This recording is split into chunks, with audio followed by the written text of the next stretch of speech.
രാജപ്പൻ അടുക്കളയിൽ നിന്നും ഫ്രൈഡ് റൈസും ചായയും ഉണ്ടാക്കിക്കൊണ്ടിരിക്കുമ്പോഴാണ് കോളിംഗ് ബെൽ ശബ്ദം കേട്ടത്. അയാൾ ഹാളിൽ ചെന്നതും സരിത വേഗം ചെന്ന് കതക് തുറക്കുന്നത് കണ്ടു. കൊച്ചമ്മ സന്തോഷത്തോടെയാണല്ലോ കതക് തുറക്കുന്നത്. ആരായിരിക്കും? അയാൾ ചിന്തിച്ചു. പെട്ടെന്ന് സരിതയുടെ രണ്ട് മക്കൾ ഓടി വീടിനകത്തേക്ക് കയറി. ഒരു ആൺകൊച്ചും ഒരു പെൺകൊച്ചും. കൊച്ചമ്മയുടെ മക്കളാണല്ലോ. എന്തായാലും ഇത്ര ചെറിയ കുട്ടികളായിരിക്കുമെന്ന് അറിഞ്ഞില്ല. 2ാം ക്ലാസ്സിലോ 3ാം ക്ലാസ്സിലോ ആയിരിക്കും, അയാൾ ചിന്തിച്ചു. പെട്ടെന്ന് പിള്ളേര് അയാളെ കണ്ടു. അമ്മേ, ഒരു അപ്പൂപ്പൻ. പിള്ളേരെ ചൂണ്ടിക്കാണിച്ച് പറഞ്ഞു. ആ മക്കളെ, അതാണ് നമ്മുടെ പുതിയ വേലക്കാരൻ അങ്കിൾ. കേട്ടോ? Hi uncle, WhatsApp? പിള്ളേരുടെ ചോദ്യം. ഓ, ആയിക്കോട്ടെ പിള്ളേരെ എന്ന് പറഞ്ഞ് അയാൾ ചിരിച്ചു കാണിച്ചു. അങ്ങനെ അന്ന് വൈകുന്നേരം എല്ലാവരും ഫ്രൈഡ് റൈസും ചായയും കഴിച്ചു. എടോ, നിങ്ങളാള് കൊള്ളാലോ. ഇത് ഞാൻ ഹോട്ടലിൽ ഓർഡർ ചെയ്ത് വരുത്തുന്നതിനേക്കാൾ ടേസ്റ്റ് ഉണ്ടല്ലോ. സരിതയുടെ പറച്ചിൽ കേട്ട് അയാൾ ചിരിച്ചുകൊണ്ട് പറഞ്ഞു. താങ്ക് യു കൊച്ചമ്മേ. ഇനി എന്തൊക്കെ തിന്നാൻ കിടക്കുന്നു. കൊച്ചമ്മ എല്ലാം തിന്ന് തിന്ന് സ്വർഗം കാണും, അയാൾ ഒരു കള്ളച്ചിരിയോടെ പറഞ്ഞു. സരിത ഫുഡ് ആസ്വദിച്ച് കഴിച്ചു. അന്ന് രാത്രി സരിത വീണ്ടും കുളിച്ച് ഫ്രഷായി നൈറ്റിയും ഇട്ടുകൊണ്ട് വന്നത് കണ്ടപ്പോൾ രാജപ്പൻ നോക്കി നിന്നു. ഹോ, കൊച്ചമ്മ ഒരു ദിവസം 2-3 തവണയുമൊക്കെയാണല്ലോ കുളിക്കുന്നേ.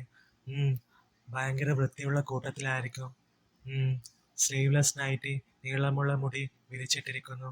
ഹോ, ആ സൗന്ദര്യം കണ്ടാൽ തോന്നും ഇവിടുള്ള സാധനങ്ങളൊന്നും അടിച്ചു മാറ്റാതെ കൊച്ചമ്മയെ മാത്രം അടിച്ചു മാറ്റി പോകാമെന്ന്. ഷോ, അയാൾ ചിന്തിച്ചു. അങ്ങനെ അന്ന് രാത്രി എല്ലാവരും ഭക്ഷണമൊക്കെ കഴിച്ചു കഴിഞ്ഞ് കിടക്കാനുള്ള നേരമായി. കൊച്ചമ്മയ്ക്കാണെങ്കിൽ രാജപ്പൻ്റെ കൈപ്പുണ്യം നന്നായിട്ട് ഇഷ്ടപ്പെട്ടു. അവരുടെ പുകയത്തിൽ കേട്ട് രാജപ്പനും സൂഹിച്ചു. അങ്ങനെ സരിത പിള്ളേർ ഉറങ്ങിയതിന് ശേഷം ഭർത്താവിൻ്റെ മുറിയിലേക്ക് ചെന്നു. ഉറങ്ങിയോ ചേട്ടാ?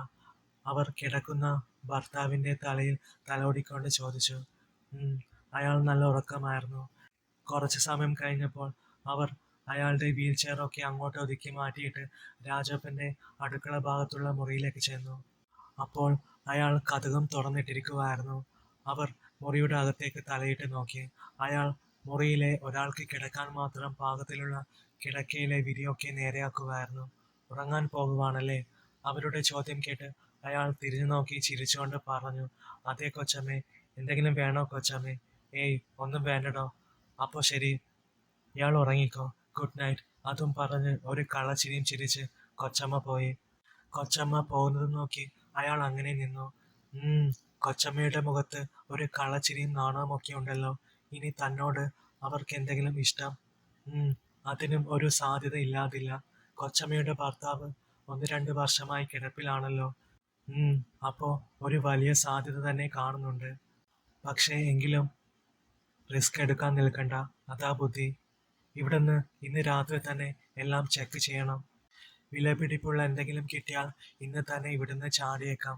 അല്ലെങ്കിൽ പിന്നെ തൻ്റെ നിയന്ത്രണം തെറ്റിപ്പോകും. ഹോ, ഒരു അരമണിക്കൂർ കൂടി കഴിയട്ടെ. അപ്പോൾ എല്ലാവരും നല്ല ഉറക്കമായിരിക്കും.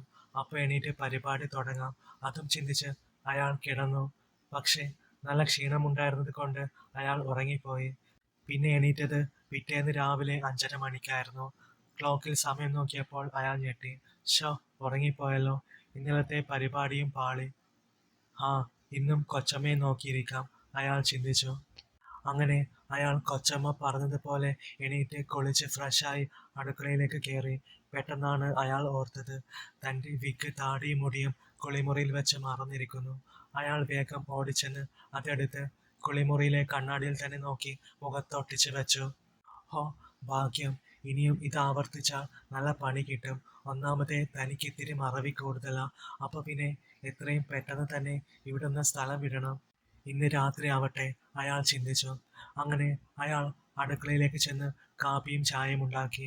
പിന്നെ അത് ഒരു ട്രേയിൽ വെച്ച് ആദ്യം സരിതയുടെ മുറിയിലേക്ക് ചെന്നു. അയാൾ കതകിൽ തട്ടി വിളിച്ചു. കേറി വാടോ. കൊച്ചമ്മയുടെ ഉറക്കച്ചടപോടെയുള്ള ശബ്ദം. അയാൾ പതിയെ കതക് തുറന്ന് അകത്ത് കയറി. ഗുഡ് മോർണിംഗ് കൊച്ചമ്മേ. ഹോ, ഈ മുറിയിൽ നല്ല വാസനയാണല്ലോ. നല്ല തണുപ്പും. AC ഓണാണ്. കൊച്ചമ്മയാണെങ്കിൽ പുതപ്പും പുതച്ച് കിടക്കുന്നു. കൊച്ചമ്മേ, എണീക്ക് കേട്ടോ. Good morning. സരിത കണ്ണു തുറന്നു. താൻ എണീറ്റോ? അതെ കൊച്ചമ്മേ. ചായയുണ്ട്, കാപ്പിയുണ്ട്. ഏതാ വേണ്ടതെന്ന് വെച്ചാൽ എടുത്തോളൂ. അയാൾ ട്രേ അവർക്ക് നേരെ നീട്ടി. കാപ്പി ഏതാ? ദേ ഇത്. അവർ കാപ്പിയെടുത്ത് കുടിച്ചു. ഹോ, അടിപൊളി. തന്നെ എനിക്കങ്ങ് ഇഷ്ടപ്പെട്ടടോ, അവർ സന്തോഷത്തോടെ പറഞ്ഞു. എനിക്ക് കൊച്ചമ്മയും ഇഷ്ടമായി എന്ന് അയാൾ മനസ്സിലും പറഞ്ഞു. അങ്ങനെ എല്ലാവർക്കും ചായയും കാപ്പിയും കൊടുത്തതിനു ശേഷം അയാൾ ബ്രേക്ക്ഫാസ്റ്റ് ഉണ്ടാക്കാനുള്ള പരിപാടി തുടങ്ങി. കുറച്ചു സമയം കഴിഞ്ഞപ്പോൾ സരിത കുളിച്ച് റെഡിയായി സാരിയും ഉടുത്തുകൊണ്ട് അടുക്കളയിലേക്ക് വന്നതും അയാൾ ഞെട്ടി. ഹോ, എന്തൊരു സൗന്ദര്യം! അവർ കൈപൊക്കി മുടി ഒതുക്കി വെച്ചുകൊണ്ട് പറഞ്ഞു. എടോ, ഞാൻ പിള്ളേരെ സ്കൂളിൽ കൊണ്ട് വിട്ടിട്ട് വരാം. അതെന്താ കൊച്ചമ്മേ, ഇന്ന് ബസ് വരില്ലേ? വരേണ്ടതാണ്, പക്ഷെ അരമണിക്കൂർ ലേറ്റായി. ഇനി വരില്ലെന്ന് തോന്നുന്നു. ബ്രേക്ക് ഡൗൺ ആയിരിക്കും. അങ്ങനെ അങ്ങനെ പിള്ളേര് കാറിൽ കയറവേ അയാളെ നോക്കി ബായ് അപ്പൂപ്പ എന്ന് പറഞ്ഞു. തിരിച്ച് അയാളും ടാറ്റ കാണിച്ചു. സരിത കാറും എടുത്തു പോയി. ഇത് നല്ല അവസരമാണ്. അയാൾ അതും ചിന്തിച്ച് വീടിനകത്തേക്ക് ഓടി കതകടച്ച് കുറ്റിയിട്ടു. പിന്നെ റൂമിൽ ചെന്ന് അലമാരിയൊക്കെ തിരയാൻ തുടങ്ങി. ചിലത് ലോക്കായിരുന്നു. ലോക്ക് ഇപ്പോൾ പൊട്ടിച്ചാൽ ശരിയാവില്ല.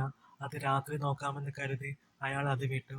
പിന്നെ ഓരോ മുറിയും അലമാരിയും എല്ലാം മാറി മാറി ചെക്ക് ചെയ്തു. ഇനി തിരയാനുള്ളത് കൊച്ചമ്മയുടെയും ഭർത്താവിൻ്റെയും മുറിയാണ്. അയാൾ കൊച്ചമ്മയുടെ മുറിയിൽ കയറി അലമാരി തുറന്നു നോക്കി. പെട്ടെന്ന് അയാൾക്ക് സ്വർണ്ണാഭരണങ്ങൾ കിട്ടി. 2 മാലയും 1 മോതിരവും കമ്മലുമൊക്കെ. എല്ലാം കൂടി 5-6 പവൻ കാണും. അയാൾ ചിന്തിച്ചു. ഇതിപ്പോ എടുത്ത് സ്ഥലം വിട്ടാലോ? അല്ലെങ്കിൽ വേണ്ട. ഇതിലും വലുത് എന്തെങ്കിലും കിട്ടാതിരിക്കില്ല. അയാൾ എടുത്തതൊക്കെ അവിടെ തന്നെ അതേപോലെ വെച്ച് വീണ്ടും തിരയാൻ തുടങ്ങി. പക്ഷേ അവിടുന്ന് വേറൊന്നും കിട്ടിയില്ല.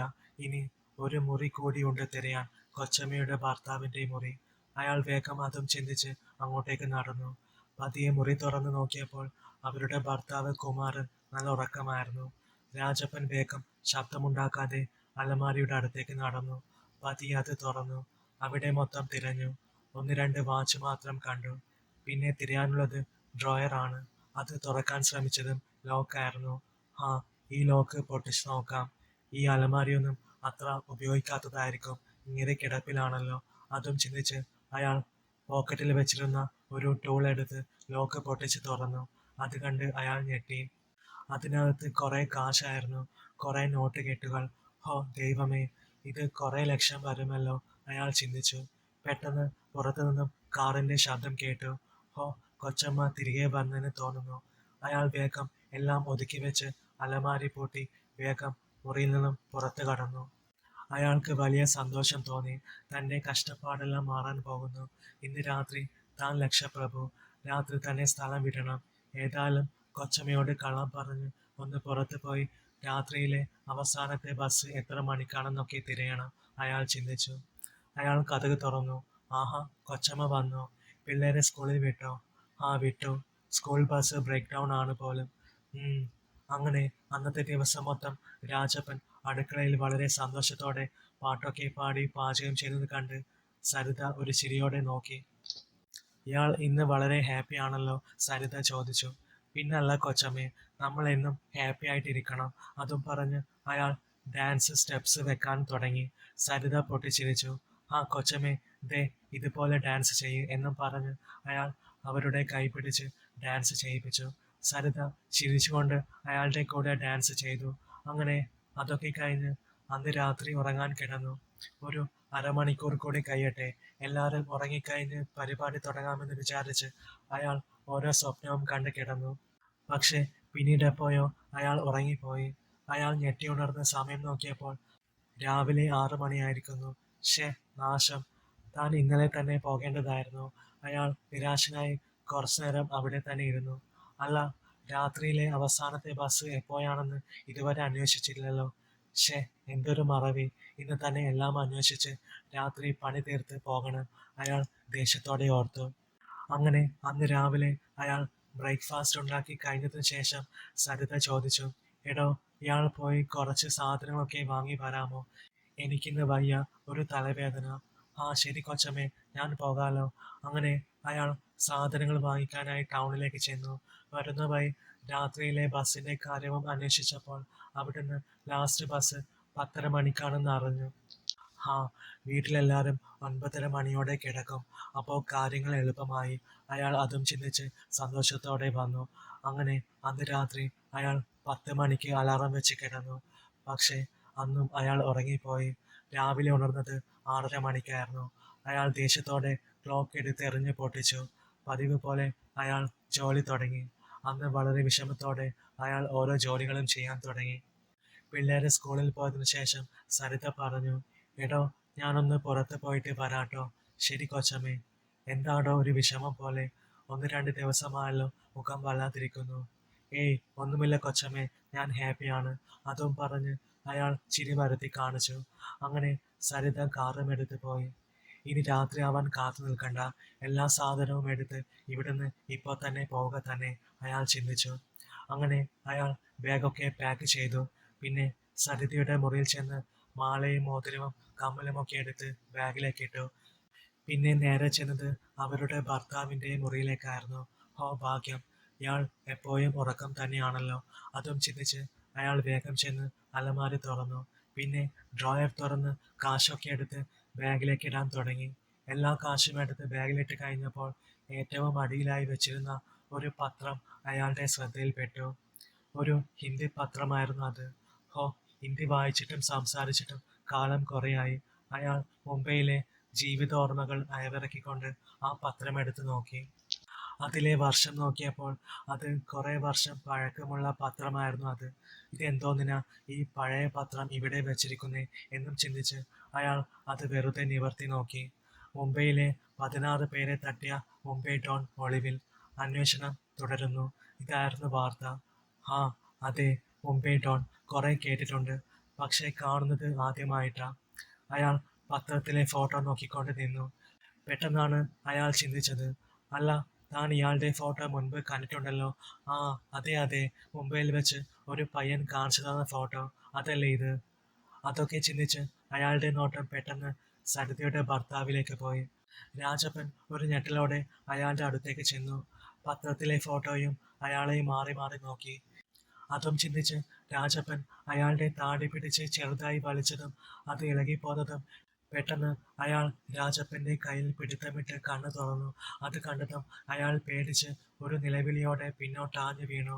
ഇനി അടുത്തത് നീയാ, അയാൾ ഉറക്കെ പറഞ്ഞത് കേട്ട് രാജപ്പൻ ഞെട്ടി.